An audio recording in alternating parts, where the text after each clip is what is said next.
Okay, Assalamualaikum warahmatullahi wabarakatuh. Good morning, ladies and gentlemen. First, I would like to introduce myself. My name is Zahir. I'm marketing manager at Marketing our company. Today, I would like to present about the impact of coronavirus in the. I would like to present about the impact of coronavirus on the economic sector. Okay. mm, Total coronavirus in Indonesia. The COVID-19 pandemic has made 2020 a difficult year for all countries in the world, including Indonesia. As of May 30, 2020, the number of confirmed cases in Indonesia, uh, the number in May 30, the number of cases, the number of cases in Indonesia na 30 May is 25,773 and individuals, of which 7,015 patients were declared cured and 1,573 of them died, according to World Numbers 2020.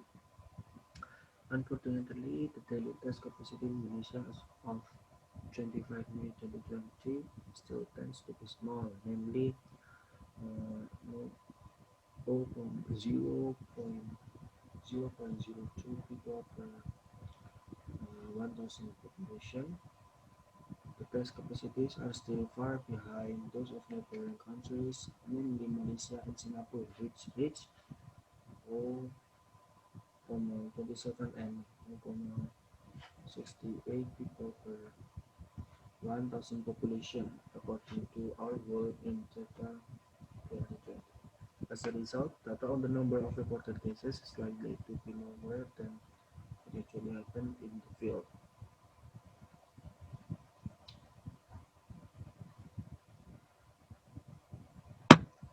Okay.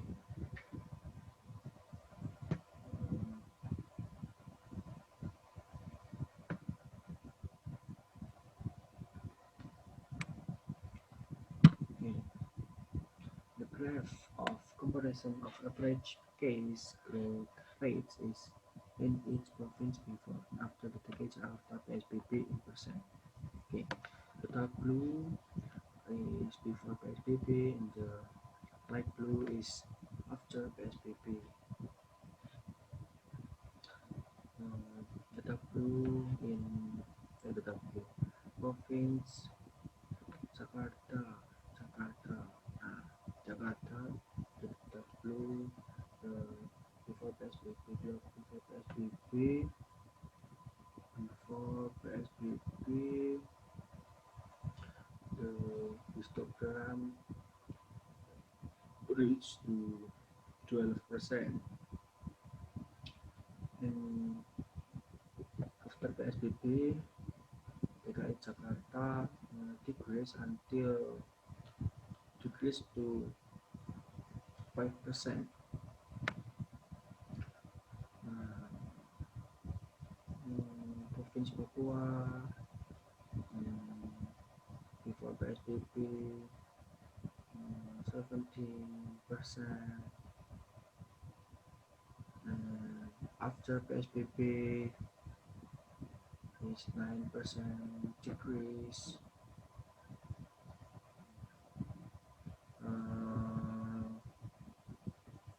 Other province, example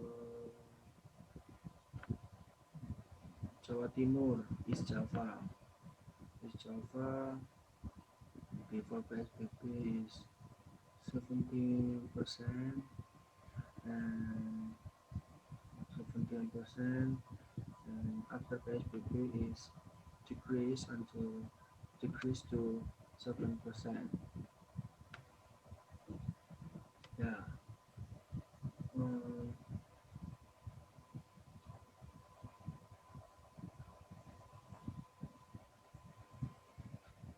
Based on the graph, the comparison of the average growth in the number of cases before and after the implementation of the PSBB shows a decline of about 3,18% nationally. The epicenter area also shows lower case growth, even though these facts are not sufficient to justify that PSBB has succeeded in reducing the spread of COVID-19. If community mobilization has not been optimally suppressed and testing capacity in the regions is still minimal. On the other hand, there are still several provinces that are experiencing weekly growth in cases. Okay, uh, the graph of weekly case growth rates in several provinces in Indonesia in percent weekly case. In the purple line is Kalimantan Barat, and the orange line is Papua, the red line is Java, the light blue is Gorontalo, the dark blue is Kepulauan Riau, the green is Nusa Tenggara Barat. Hmm, in 1 May 2020, Papua has reached 40% weekly case growth rates, and the green is Nusa Tenggara Barat. Nusa Tenggara Barat 40% also, and the East Java 40% also. In the purple is Kalimantan Barat. In 1st May 2020 is 20%, and the light blue, and 1 May 2020 is Gorontalo is 21% weekly case growth rates. Dark blue, Kepulauan Riau is 9% growth rates weekly case. In Kalimantan Barat, in 9 May 2020, 9 May 2020, increase 42% weekly case growth rates. In 21 May 2020,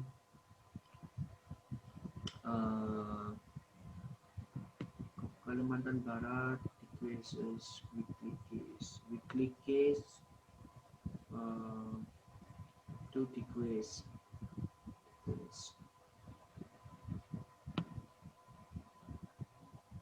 mengalami penurunan, to decrease.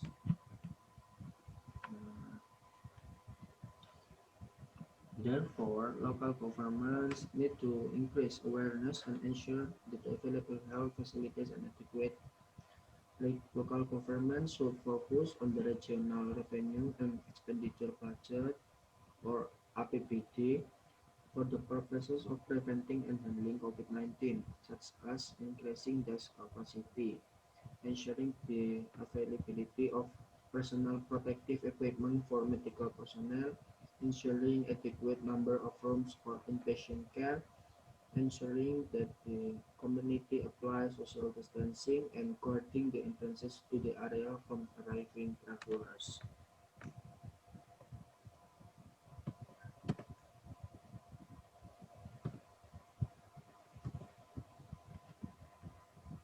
Economic challenges in Indonesia. The Great Lockdown 2020. uh, The Great Lockdown. The world economy will experience the worst recession since the Great Depression. Great Lockdown 2020 means 3.0. Global financial crisis 2009 means 2.1. According to International Monetary Fund, source IMF World Economic Outlook. Uh, in a press conference of the Financial System Stability Committee, Sri Mulyani stated that the position of Indonesia's capital outflows in the first quarter of 2020 recorded as value at uh, 145 145.28 trillion, which as large as the 2008 global financial crisis, which was valued at 67.9 trillion, according to Data 2020.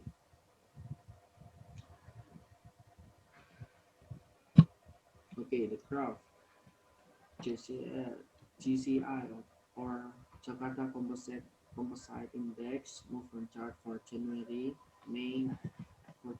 until May 2020. Okay, JSX Index Composite or in Indonesia is or the same meaning is the composite stock price index or index harga saham gabungan in Indonesian means okay, uh, in 3 February 2020 6 million and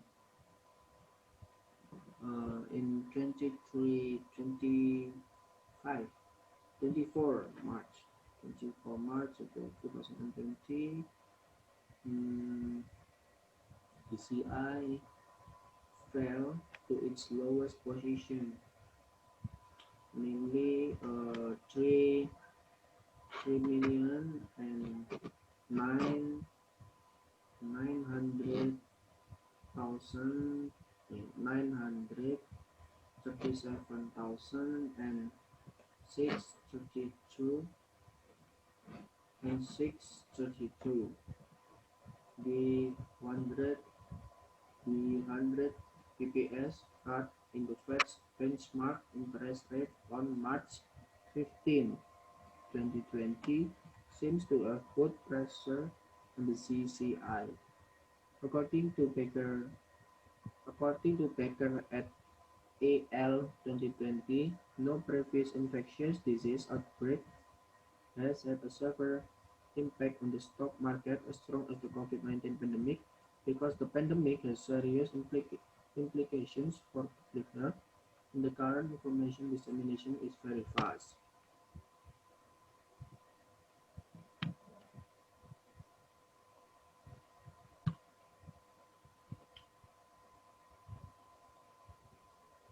Uh, the graph of projections of the number of vulnerable poor people.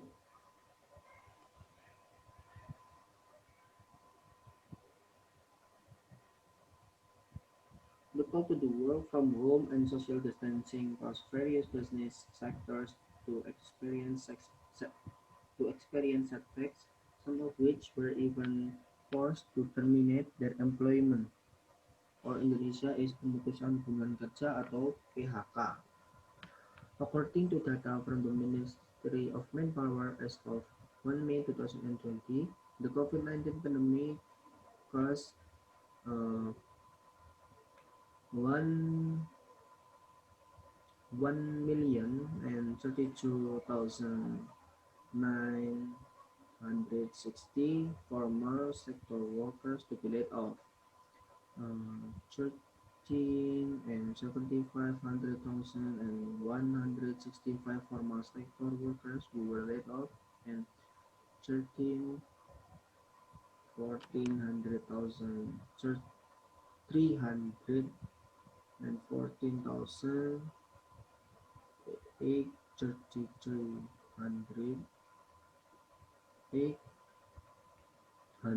833 affected informal sector workers. according to Kemenaker 2020.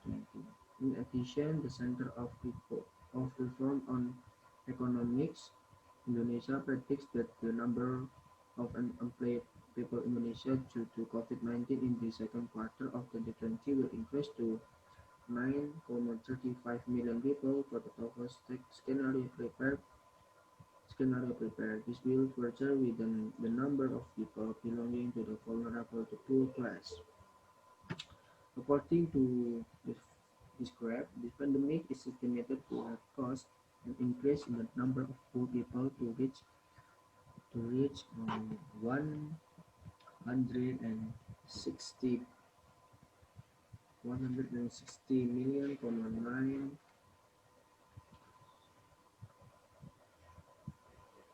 In other words, there are around 82 million Indonesians, um,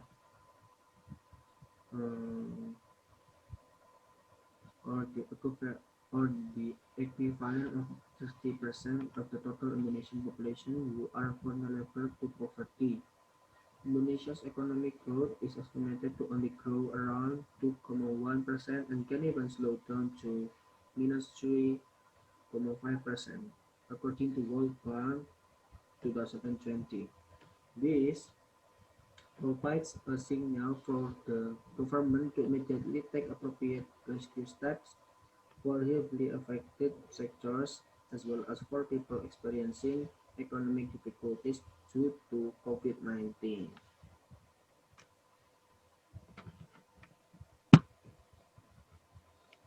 The government's solution to facing economic challenges due to COVID-19 first participated in the G20 Extraordinary on March 26, 2020. Indonesia participated in the G20 Extraordinary Summit virtually to discuss the efforts of G20 member countries in dealing with COVID-19. There are three main points agreed upon at the conference. First, focusing on domestic policy and multilateral cooperation for the prevention and handling of COVID-19 from the human and health aspects. Second, encouraging the synergy of the monetary, fiscal, and financial sector authorities. Third, urging the role of international institutions, according IMF and World Bank, to increase funding is in an effort to overcome the global tightness of USD liquidity. Responding to the results of the G20 summit, the Ministry of Finance together with Bank Indonesia and OJK have agreed to coordinate to control the economy and reduce the burden on society due to COVID-19, according to Bank Indonesia 2020. The second, from a fiscal policy perspective, the Indonesian government has issued economic stimuli three times. In the third economic stimulus dated March 31, 2020, the Indonesian government spent IDR 405 trillion, or the equivalent of 2.5% of Indonesia's gross domestic product, according Satriawan 2020. The funds are allocated to four program posts, namely Social Safety Nets 27%, Health Assistance 19%, Industrial Assistance 17%, and National Economic Recovery 34%. According to Castro, the 2020 states that the most effective policy to mitigate the impact of the loss of part of household income due to this pandemic is to increase unemployment insurance, or UI. UI is the right program to save unemployed workers from the potential to fall into poverty. As an automatic stabilizer, UI shortens the delay in response to discretional fiscal policies that may be hampered by political issues by redistributing funds to individuals so that they can maintain purchasing power. The third, pre-employment card program. Indonesia has actually adopted this model through the pre-employment card program. The main targets for the distribution of pre-work cards are people affected by the layoff policy, informal workers, and micro, small, and medium enterprises (MSEMES), actors who are affected by COVID-19. There is training assistance of IDR 1 billion, post-training incentives IDR 2 will 2 million and 1,400,000, and survey incentives 160,000 per participant.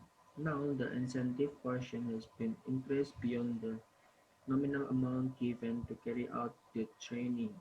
This program has changed from its initial design to embrace groups of workers who are not included in the poorest 40% of families, but who are prone to becoming poor due to loss of their source of income.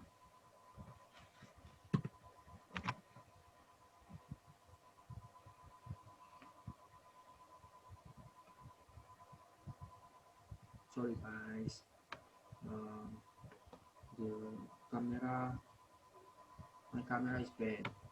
My camera laptop is bad. Yay!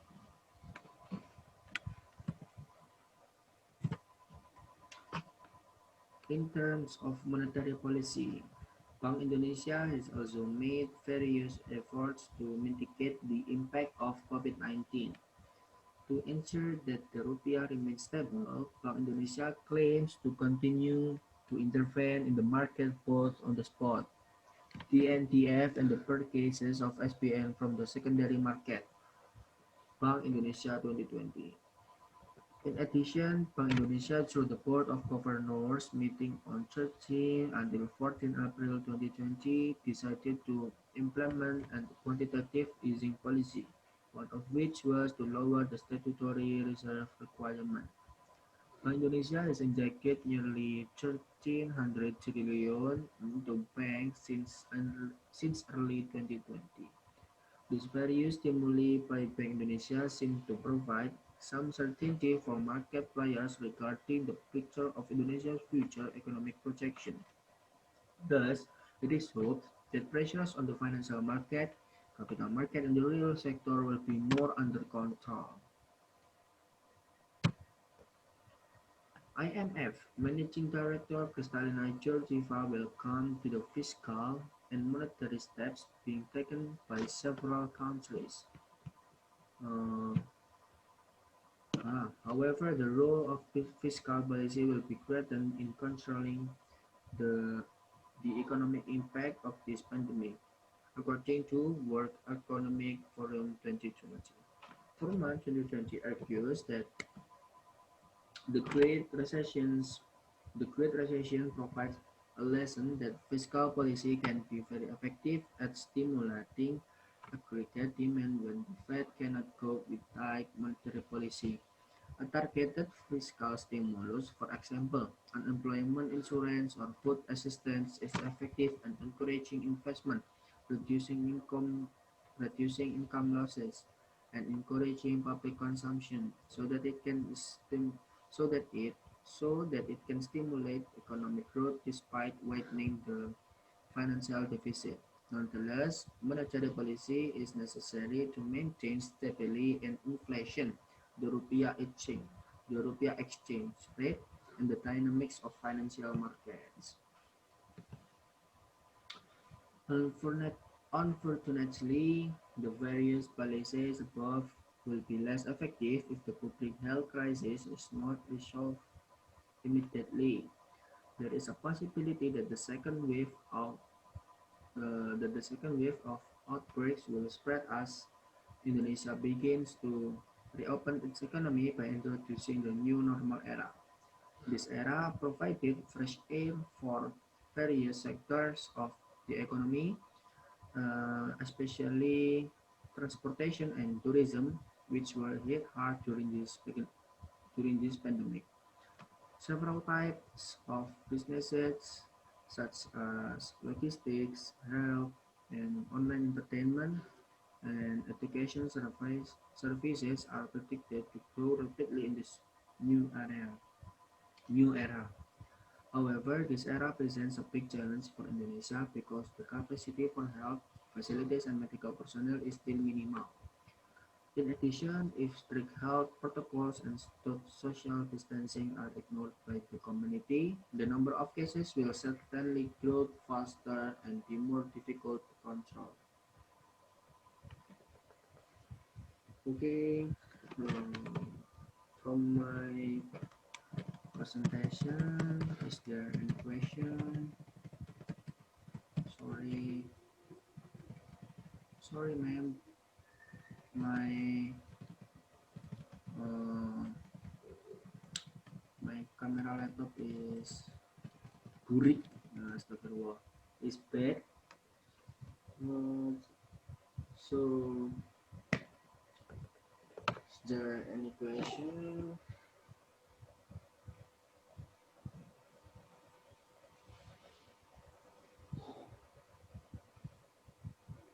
Uh, okay. Uh, from my presentation, we can conclude that we can conclude that with the various policies above, what needs to be underlined is that if the public health crisis is not immediately resolved by the government and the people do not want to comply with the prevailing health protocols, cases will grow faster, harder to control, and the economy will worsen.